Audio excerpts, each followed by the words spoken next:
Welcome back to another edition of the Course Creation Incubator podcast. I'm your host, Gina Onativia, and we are officially celebrating 200 episodes. Can you believe it? 200. Now, I saw a stat the other day that 85% of podcasts don't publish on a consistent basis. So I'm so proud to be one of the 15% still hanging in there, putting out content, hopefully great content, each and every week. And I couldn't have done it without you listening. And when I first started this podcast, I had no idea how much this would grow into this incredible community. And I'm so grateful for you listening. I'm so grateful for the conversations we've had over the past years. I'm grateful for the guests that have been on. So thank you for being here, for showing up each week and believing in the power of course creation and getting your marketing out there and just taking action, taking massive action.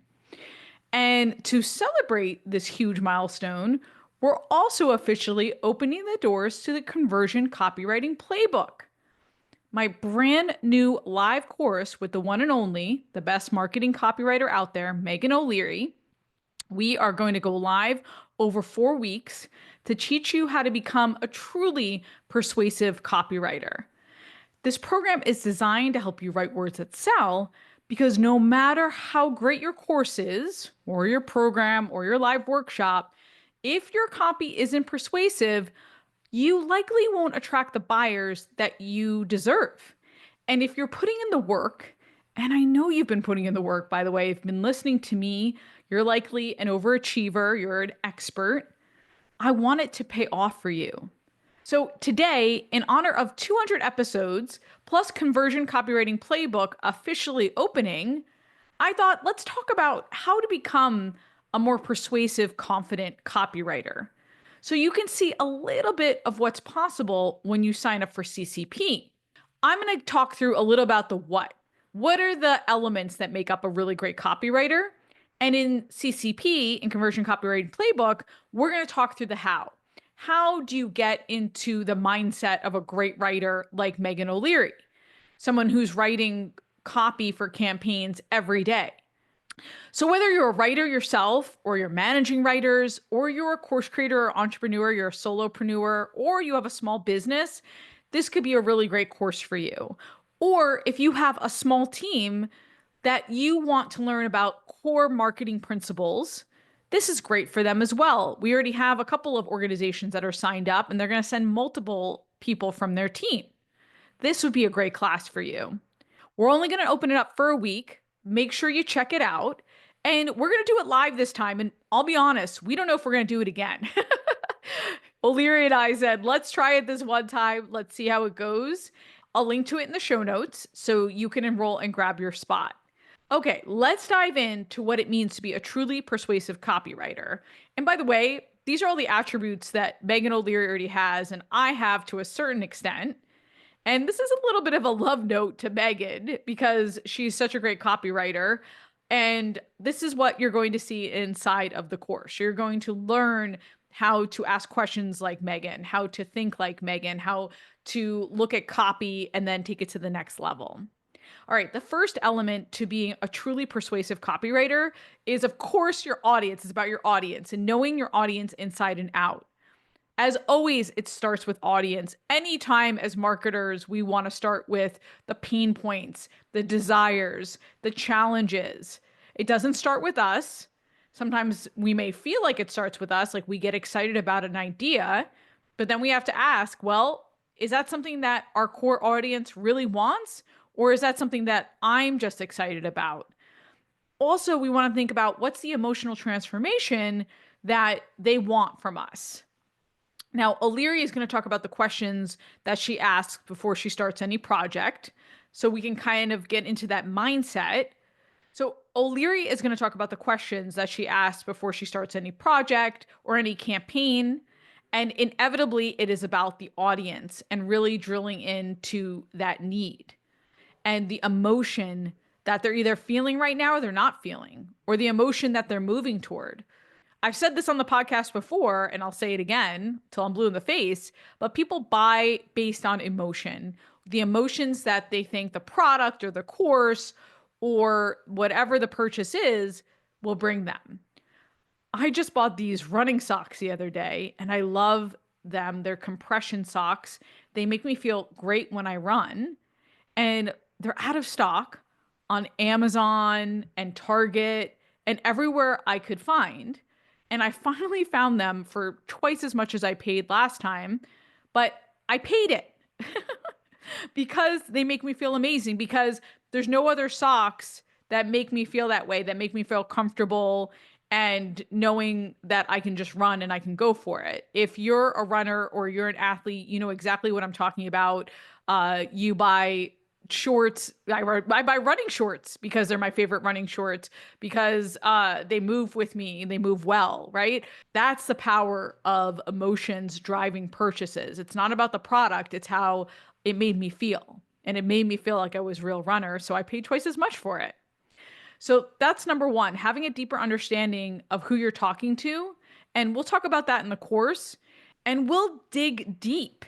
Is your course, is your service, is your offering so good and so juicy and drives such emotion like my socks that people will go out of the way to hunt for it, that people will go out of their way to buy it? That's what we want to figure out. The second element, as a persuasive writer, we want to know what the compelling messages are. I talked about this in a podcast a few weeks ago. So if you have your idea of the audience, you want to know what these messaging pillars are. What are we saying to them? What are the benefits? What's our promise? Persuasion isn't about pushing people into decision. It's about making them see why your course or your program or your workshop is the right choice for them. And when you do it well, selling becomes effortless. So I've talked about course promises before on this podcast, and I love a good course promise because that's our North Star when we're outlining our course. And it's the same thing for our campaign and for our marketing. We want to have our messaging pillars, so that drives the overarching messaging for the campaign that goes along with our topic and our theme. We're going through this right now with a webinar campaign, seeing how we can differentiate with what we've done in the past. What is different than what we've done before? Where's our audience right now? Are they new? Have they been around for a couple of years or a couple of months? Where are their heads right now? What challenges are they facing? What solution do we want to present, and benefits and promise that will speak to them? For example, we're talking about how AI is going to play into this campaign and how we want to play up the human connection. Now, we know these keywords are going to be really important, so our messaging pillars will reflect those keywords. So again, we'll teach you all of this in the conversion copywriting playbook. Then a third element in persuasive copywriting is, of course, giving the FOMO, the urgency, and the scarcity. How are they going to miss out? What is the exclusive limited time offer that they might miss out on if they don't enroll? Think about the last time you really wanted something but hesitated and then it was gone. Maybe it was a limited time discount, a product that sold out, or an opportunity that passed. That's great FOMO in action. And if you don't create the same urgency for your audience, they'll put off buying your course maybe forever. I remember there was an online running club that I wanted to sign up for. I know there's a lot of running in this episode, just stay with me. And it was a quarterly club, like a live club that I haven't seen again. And I just thought I wasn't ready for it. I was just getting started. This was last year when I was still recovering, and I missed out. I haven't seen that running club, that online running club offered again. And I'm kind of kicking myself that maybe I should have done it. And maybe I could have revisited those principles later. And now I missed out. So that's a little bit of FOMO, right? You want to make your folks feel like that regret, right? The little bit of FOMO. You could do that by having a reduction in price. It could be a juicy bonus that's going to go away. So for me, at the beginning of this episode, I said, hey, we might never do this class again. Get in.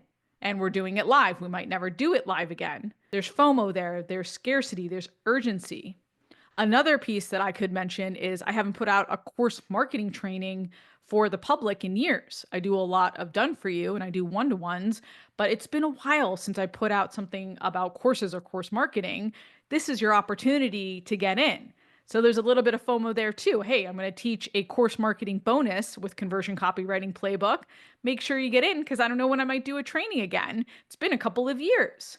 We could also mention a limit to a class. I mean, we're doing a live class, so we will limit the class. We haven't mentioned a particular number yet, but if we start to fill up, we'll add that to our emails. Hey, there's only X amount of spots left. You can say your price will never be like this again. I've talked about this before, but when I put out the 6-week accelerator, it was half the price for what it's offered for. It was a total bananas price. So making sure you have something that's going to make people move. And having deadlines is so important. People do not move unless they have a deadline. So make sure you are clear about when something expires. That's why I'm saying the doors are only open for 1 week. Okay, our fourth piece of persuasive copywriting is, of course, having fabulous headlines and hooks. O'Leary's a master at this. I'll throw out a pretty good headline, something that's okay, and then she'll make it truly great. And that's something we'll do together in CCP. I know my keywords, I know what I want to convey, but she makes it sound so good because she gets inside the head of my audience. And then, of course, having those hooks that are going to grab you from the beginning in emails and knowing how to grab their attention because we know attention is so scarce these days. All right, the fifth and final element that I did want to bring up, and because this is the through line of everything we do, is, of course, telling great stories and examples, providing that emotional connection that shows and tells rather than me training you on something specific, learning through stories, learning from case studies. It's compelling, it's powerful because they're stories and examples. All right, all of these elements wrapped into one is exactly what we're going to teach in the Conversion Copywriting Playbook to teach you how to write persuasive confidently. It's a 30-day live experience. We'll coach you in real time, writing emails and other marketing copy, and we're going to do live critiques too. We're going to see what happens when we get an email and then O'Leary takes it over and does a great edit. Or we're going to do critiques when we got something out of AI and then how to make it even better, how to polish it and make it actually sound like you or the person that you're writing for. We'd love to have you in the class. Doors are open, coursecreationboutique.com/copy. I'll link to it in the show notes. And thanks again for celebrating 200 with me. It means so much. Until next time, be you and be brilliant and get it done. And I'll see you for the next 200 episodes.